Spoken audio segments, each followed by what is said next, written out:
Masakit na yung pangon eh. Ayos na? Minimum 30 minutes. Oo. Salamat sa Diyos. Salamat sa Diyos. Pwede ko sabihin sa mga kababayan. Nakakatuwa naman si Kuya nagpa-MRI at libre lang po. Nagpapasalamat po siya sa ating buting Mayor Isko.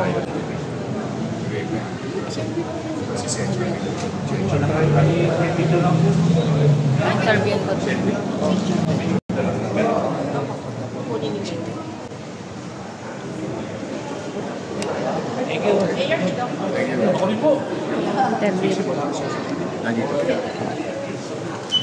Sir, pwede pong interviewin ka kami. Sir, ano po yung masasabi nyo? Ano po yan, sir? MRI. MRI? MRI. Libre. Oo. MRI ako. Salamat sa Diyos sa ang Ospital ng Maynila, yan na tumulong sa mga batang Manileño. Salamat po kay Yorme at mga doktor dito.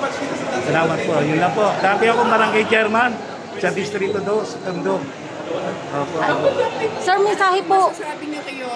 Mensahe po kay Yorme. Mensahe kay Yorme, maraming salamat. Vice Mayor pa lang siya. Kasama na namin siya sa panunungkulan sa Maynila. At malaking tulong ang ginagawa niya sa mga batang Manileño, batang Maynila, at sa lungsod ng Maynila na malaking tulong ang Ospital ng Maynila at ibang mga ospital pa sa distrito ng Maynila. Salamat kay Yorme. Sir, ano po yan? Walang bayad? Libre. Oo, di ba? Libre. MRI, libre. MRI. Magkano po ang halaga ng MRI ngayon? Mahal, di ba? Mahal. 10,000 hanggang 15,000. Wow. Okay. Tapos libre lang sa ospital ng Maynila. Thank you po. Thank you po.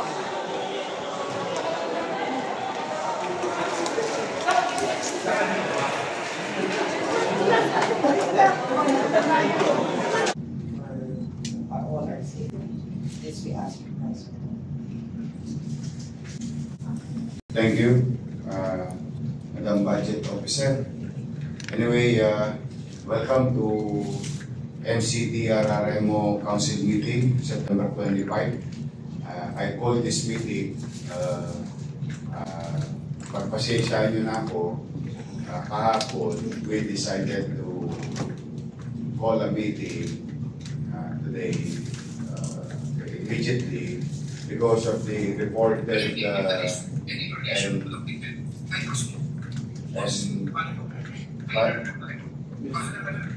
possibility of typhoon coming to the country.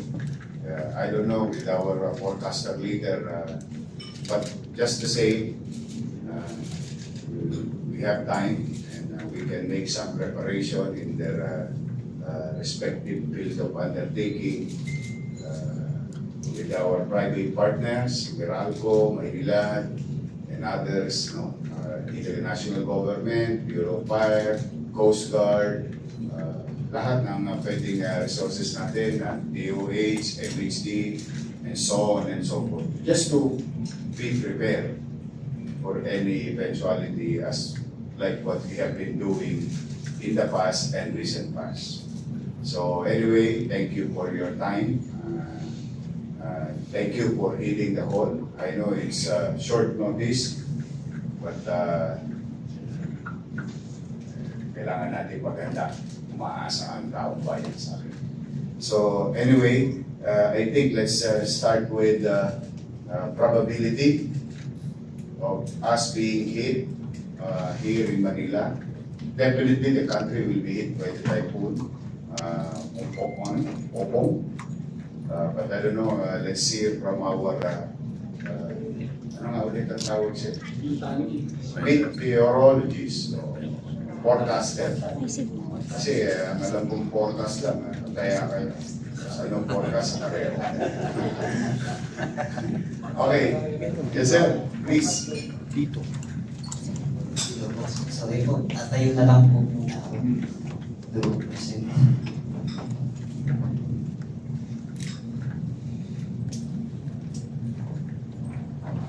So, magandang umaga po sa lahat. Muli, Christian John Evangelista po, the resident meteorologist po ng siyudad po ng Maynila, and also from the Manila City DRM office. So, reporting today po for our pre-disaster risk assessment for Tropical Cyclone Opong, date September 25, 2025.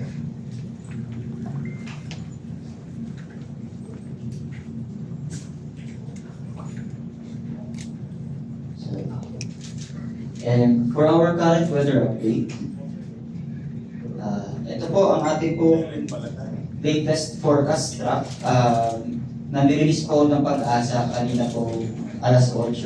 At na-maintain po ng bagyong si Opong ang kanyang pong lakas at kasalukuyang nasa silangan po ng Giwan, Eastern Samar. Approximately 440 kilometers po ito silangan ng Eastern Samar. At kung makikita po natin sa legend po ng bagyong ito, ay nabuo po siya kahapon at pumasok sa loob po ng Philippine Area of Responsibility at kasalukuyan pong binabaybay ang Philippine Sea. So kung papansin po natin sa legend po niya, meron po rito severe tropical storm po ang ibig sabihin po niya. At habang papalapit po sa landmass po ng Bicol region, ay posible pa po itong lumakas at isang maging ganap na typhoon. So makikita rin po natin sa image na binigay po ng DOST Pag-asa ang dilaw na diameter po ng bagyo. Ibig sabihin, habang kumikilos po siya pakanluran, lahat ng lugar na posible pong pumasok sa bilog po na yan ay isa sa ilalim po sa Tropical Cyclone Wind Signal number 1. Okay. So meron pa pong isang bilog na maliit lang po yung pula. Kapag pumasok po ang isang lugar, sa pula na po na yan, posible pong itaas ang pinaka mataas po na wind signal na kaya pong ibigay ng isang bagyo. So kung typhoon po siya, kaakibat po dito is Tropical Cyclone Wind Signal number 4. So kung mapapansin naman po natin ay hindi po lamang dapat tayo nakafocus sa kung saan po dadaan yung sentro ng bagyo, bagamat dapat din po tayong maganda kung basta tayo ay pasok sa tinatawag po natin cone of uncertainty. Okay. So ang cone of uncertainty, ito po yung movement or dyan lang po pwedeng kumilos or magbabago man po ang kilos ng bagyo ay posibleng dyan lang po sa mga area po na yan. So kung mapapansin po natin, nandito banda sa NCR at posible pong maglandfall ang bagyo bandang Catanduanes, ito po yung Catanduanes at Bicol region. Okay, so lahat po ng dadaanan ng bagyo po na yan at yung sentro po niya ay posible pong itaas ang signal number 4. As for the city of Manila, given yung lapit po ng mismong bagyo or yung sentro po ng bagyo, ay posible pong itaas ang signal number 3 sa lungsod po ng Manila at buong NCR. By tomorrow po. Tomorrow ng maaga. So, ayun po ang ating forecast. At kung mapapansin po natin, typhoon, bago po siya mag-landfall. Pero pag landfall, right after landfall po niya, dahil sa interaction po ng landmass, ay posible pong humina ang bagyong si Opong. At kung mapapansin niyo po, babalik po siya sa kategorya niya na severe tropical storm. So, nevertheless, ang severe tropical storm po ang highest na kaya pong itaas ay signal number 3. Okay, so crucial time for the City of Manila ay will be tomorrow morning until Saturday afternoon. Base po sa forecast. At bilang comparison po, ito naman po ang forecast track na inilabas naman po ng Japan. At almost pareho po sa forecast track din po na inilabas ni Pag-asa.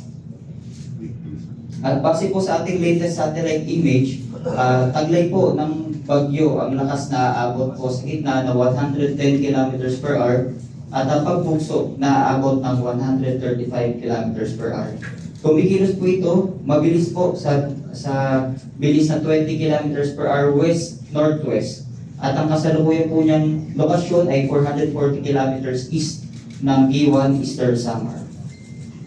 So marami rin po ang nagtatanong, medyo may kalakihan din po itong bagyo na ito, kung kaya kahit hindi po tayo dadaanan ng mismong sentro ng bagyo, makakaranas po ng mga pag-ulan ang karamihan po ng lugar na dadaanan po ito.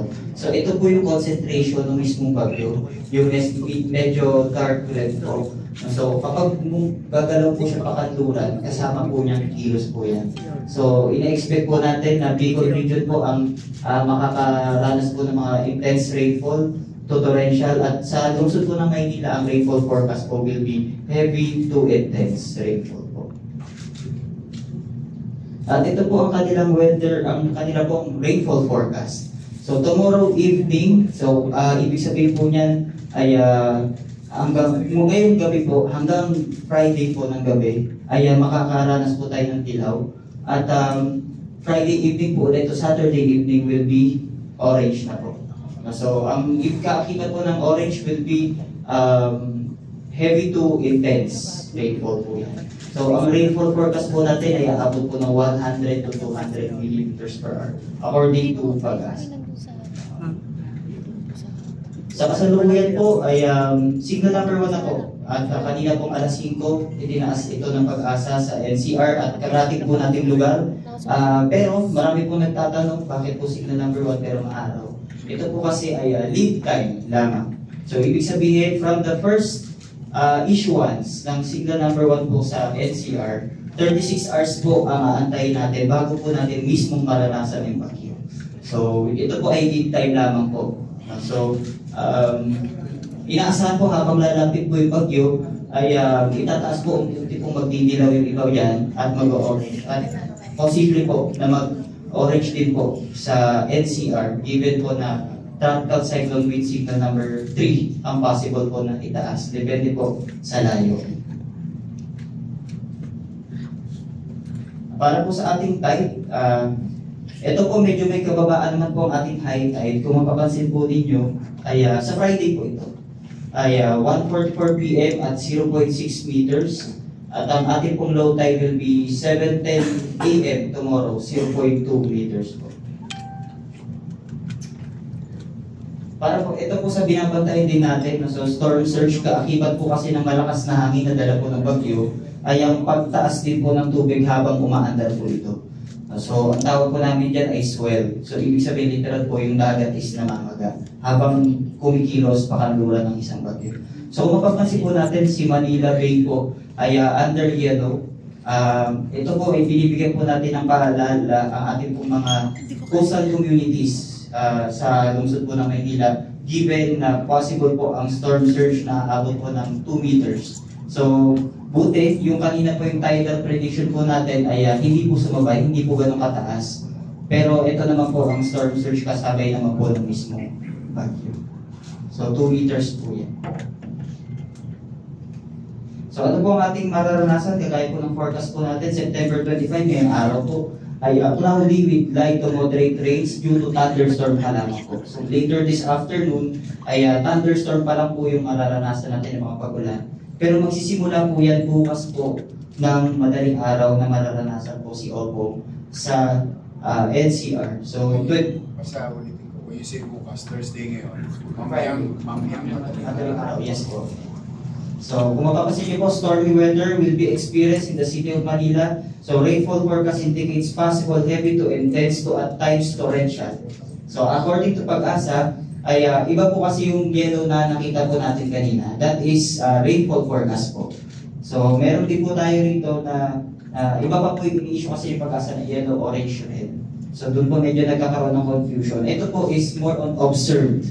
So ibig sabihin, bagamat orange po ang kaninang forecast, posible pong mag-raise ng red rainfall warning si pag-asa. Depende po sa maobserbahan nilang pag-ulan. So kung mapapansin po natin, TCWS number 3 or 4 ang posible po na itaas sa Metro Manila. Para po sa status ng ating dam, kanina po itong alas 6, ang ating pong Lamesa Dam ay 79.13, ang normal water level po niya ay 80.5, deviation is negative 1.02 meters. So ito pong si Lamesa Dam is spilling lang naman po siya. Pag na-reach po niya si 80.15, aapaw lang po siya. Wala po siyang gates. Para naman po kay Ipo Dam, si Ipo Dam po bago mapunta kay Angat Dam, sa kanya po muna dadaan. So si Ipo Dam ay meron pong deviation ng negative 0.42. Medyo maliit na po ang deviation niya. So ibig sabihin po kapag umabot po sa ganyang level, magpapakawala po yan si pag-asa ng tubig. Ganon din po si Angat Dam. Si Angat Dam naman po ay medyo malayo pa, negative 4.12, pero base po sa rainfall forecast ng pag-asa na marireceive po ng bandang Bulacan, ay posible pong ma-reach ang kanya pong deviation at normal water level na 210 meters.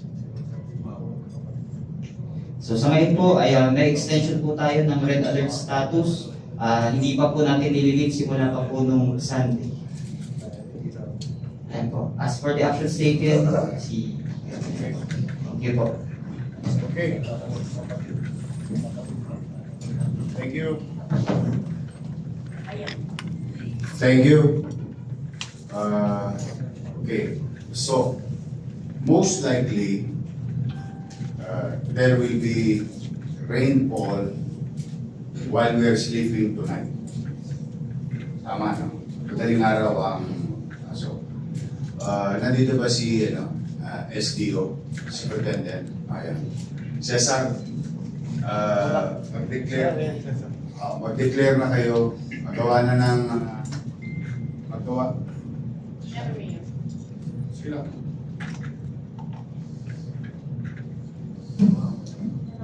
David, pumipindan. Anyway, wala mo nang pipindan.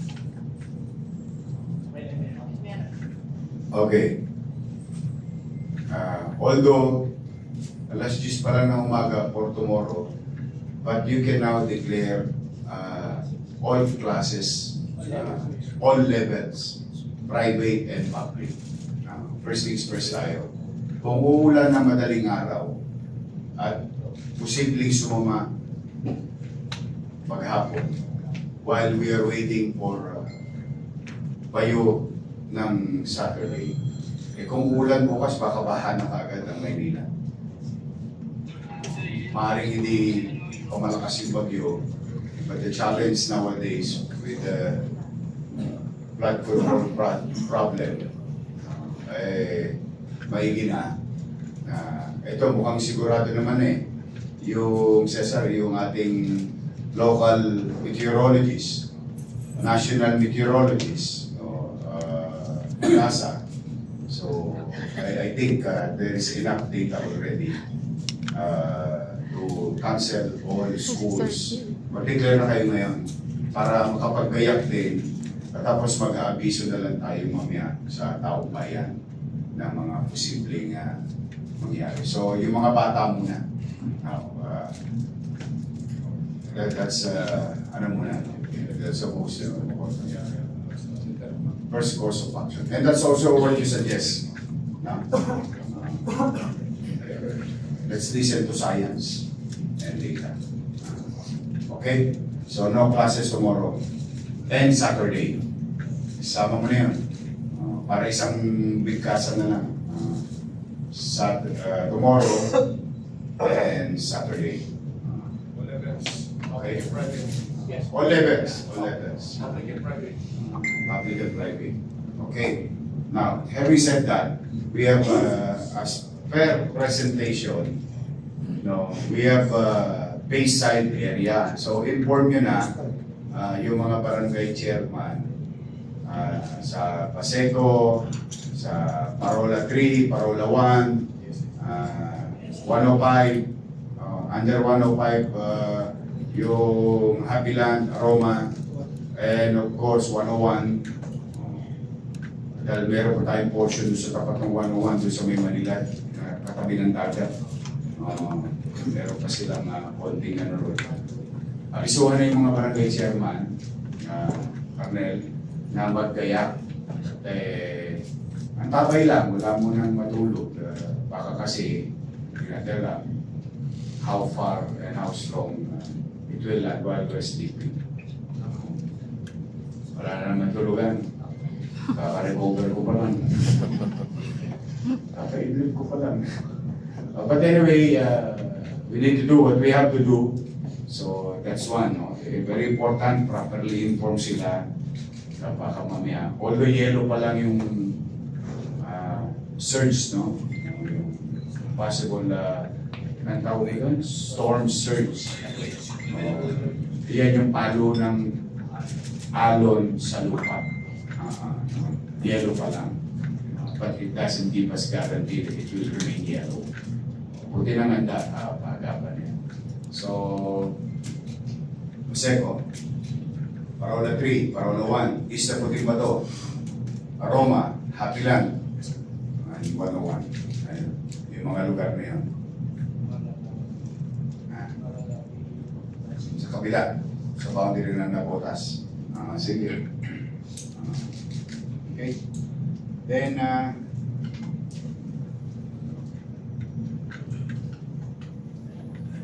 Engineer Andres, with this kind of wind strength, what do you suggest? Pag may pumipito, hindi siya, wala siya executive pareho lang. Ano, what do you suggest?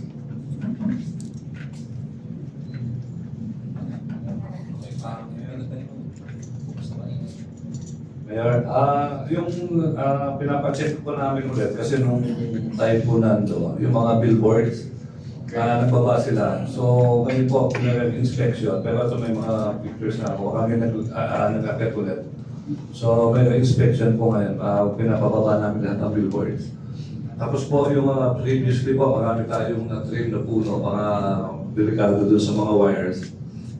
Dito po. Tapos naka-standby naman, ongoing pa naman yung ating mga declaring ng declaring operations, and ready po kami coordination sa mga pumping stations ng Maynila para po ma-check natin kung gumagana na.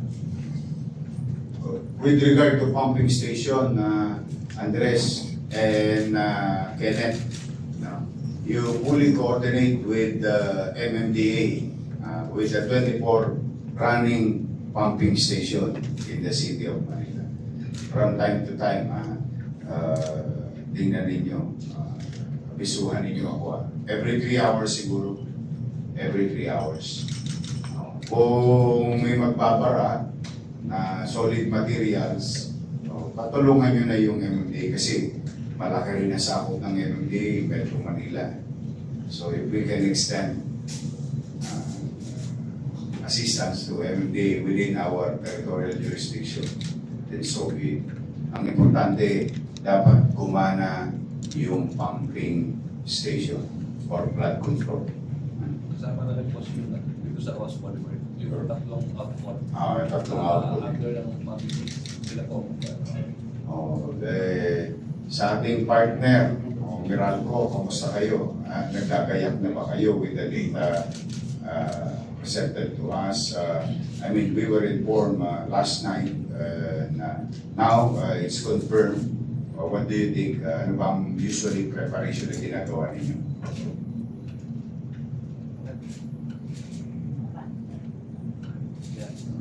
Good morning, Mayor. Good morning, mga kasama sa paglilingkod. Sir, thank you for the opportunity. Yes, sir, continuous naman po ang efforts ng Meralco. Actually, kahit walang bagyo, we have our initiatives po sa pag-rehabilitate, maintenance, and upgrade ng ating facilities to maintain,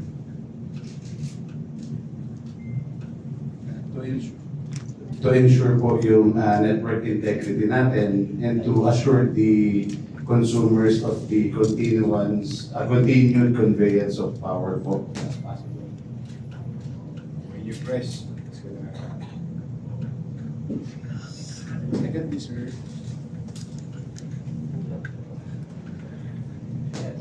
Yeah, second touch anything.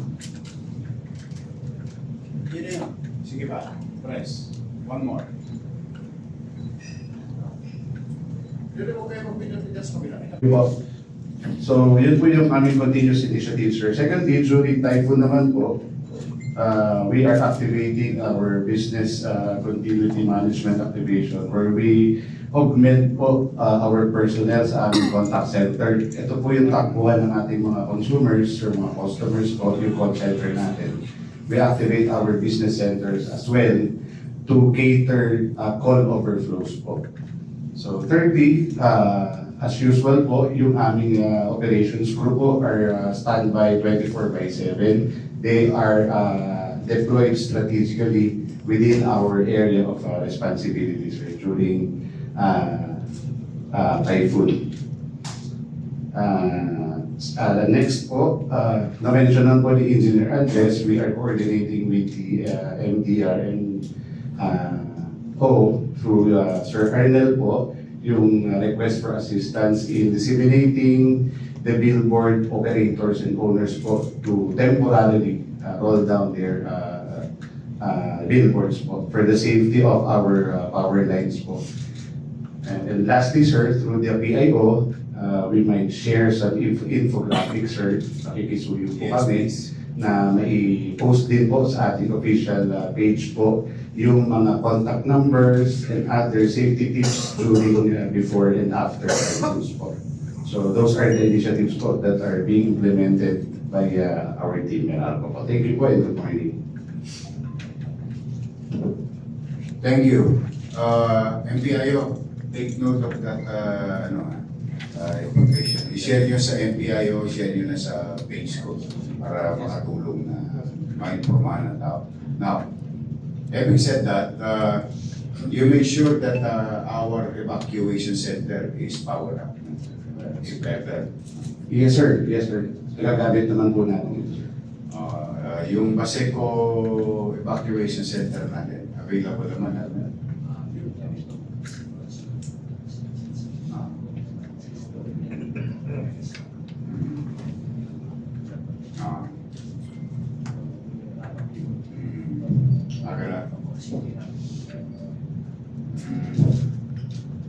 Anyway,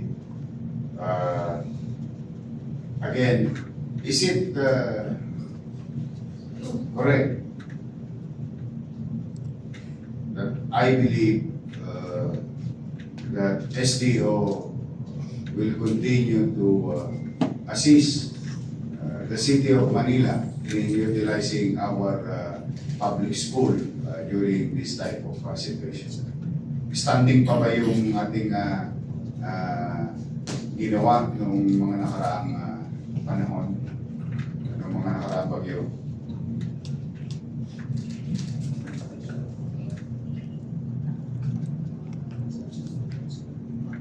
Italy naman po in coordination po yung ating mga schools.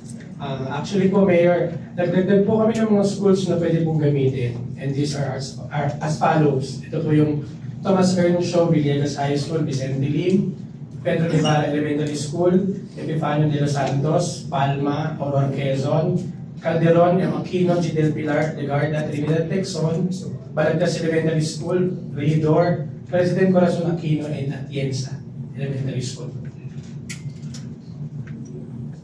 Thank you. And if ever, on other parts of the country, or the city, if ever, we can utilize the school. Sabihin mo lang sa mga gwardiya natin na ano sila, andar sila for 48 hours. Yung sabihin, they have to be found. Sometimes they are nowhere to be found in the middle of the na hindi sila makita, kaya hindi mabuksan yung Yes. Okay. Actually, Mayor, yun po yung problem namin so far. Kasi may mga school po, for example, yung ginagamit po natin na Vicente Lim Elementary School, wala po siyang security guard pagdating na po ng gabi. So ngayon, nagsusundo na lang po ng may hawak ng susi para mabuksan po siya. Whoever holding the key to heaven must be made available for 48 hours. Yes, Mayor. Whoever they are, this is now the direction. This is the order. Those who's holding and responsible to the key should be on high alert for the next 48 hours. That he or herself be made available anytime na tatawagin siya. Cancel muna yung bakasyon. Yes, Mayor. Thank you po. Bakasyon. Okay, so we have evacuation, we have power source, hopefully,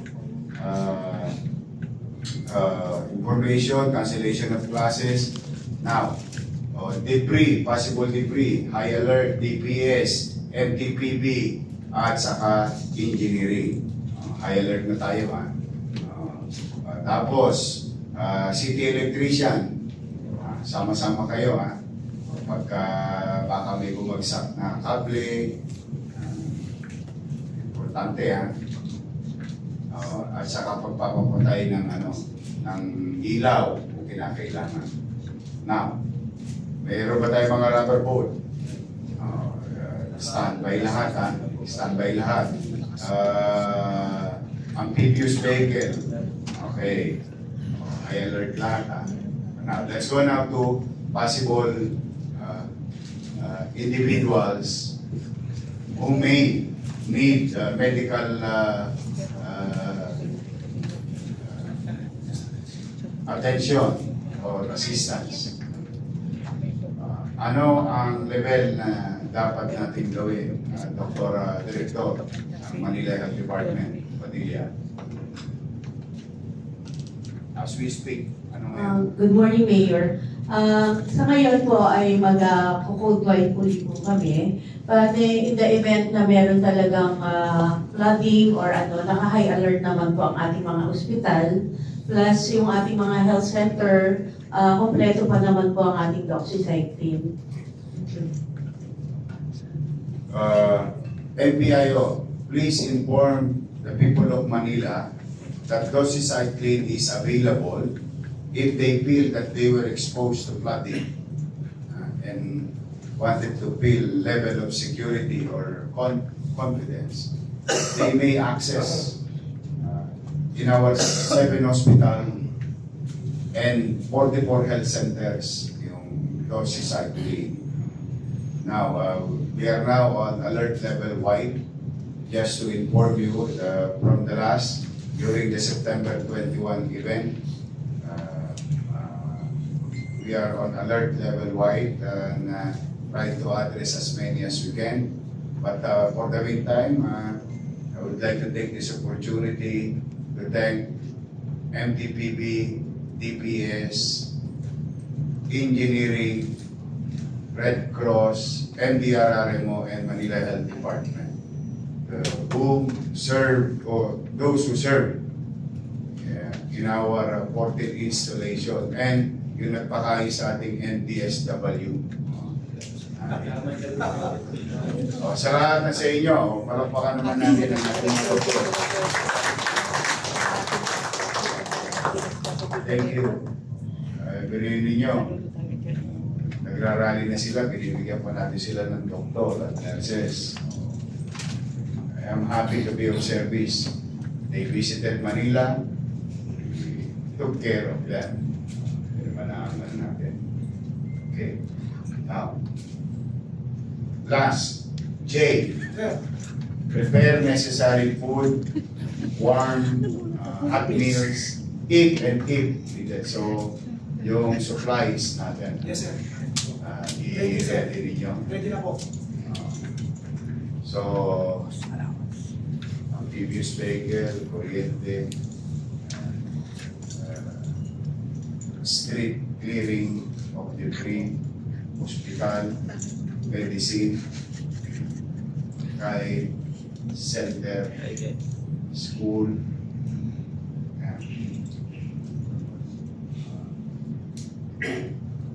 pag halimbawa, let's do the scenario. At 3 a.m., 4 a.m., mahimbing ang tulog ng tao. At nakakita tayo ng data from yellow to orange, or what you call storm surge. Inform the Manila Police District to help our MDRRMO and civilian unit to be assisted for forced evacuation. If ever, we need to really pull them out if possible.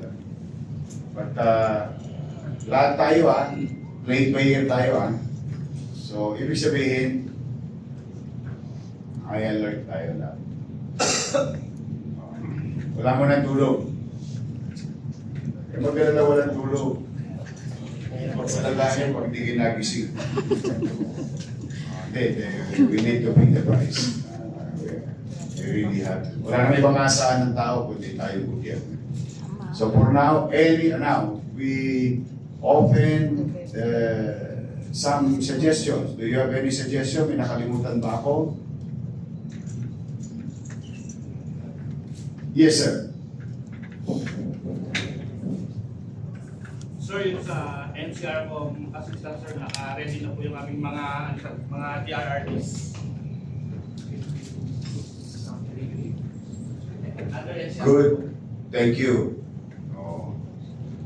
You coordinate also to DOH.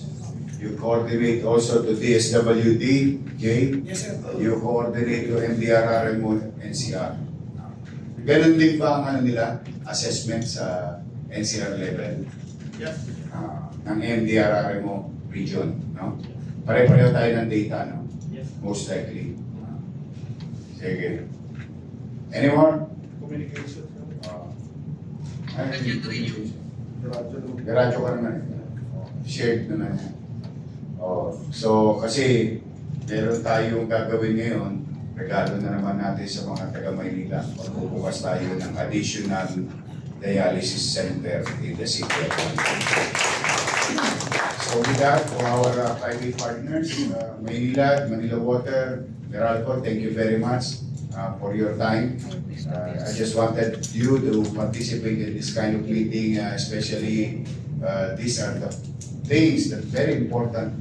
Clean, drinkable water in times of disaster, kuryente to power up all necessary equipment for purposes of communication and logistics. And the rest is, it's like riding a bicycle to you. Repeat performance lang. To our partner in BFP, if needed, we may need your trucks, and at least you have an idea in the next 48 hours, the city government is on high alert. This most likely you may and may not receive a call from us for proper or assistance na kakailanganin namin. Standby naman kayo, standby. So I think we're in sync, no? Pare-pareho tayo ng antena ngayon. So mag-iingat kayo. I'm going to be with you all the way until makalagpas yung bagyo. I will be around. Rest assured, what I ask from you is the things that I can do also. Kaya manatag kayo, sama-sama tayo rin. And later tonight, I hope I'm not asking too much. You ask God and include into your prayers that everyone will be safe. Not only Manila, but also the country itself. Kasi mukhang malawak-lawak itong tatahakin ng bagyo. Slice in-slice yung Pilipinas, hindi siya cross. Yan na siya . So, I hope everyone will be safe. But for the meantime, at least, we're ready. Are we ready? Yes, sir. Good. Mag-ingat kayo. Yawan Diyos, makakaraos din tayo. Thank you very much. Good morning.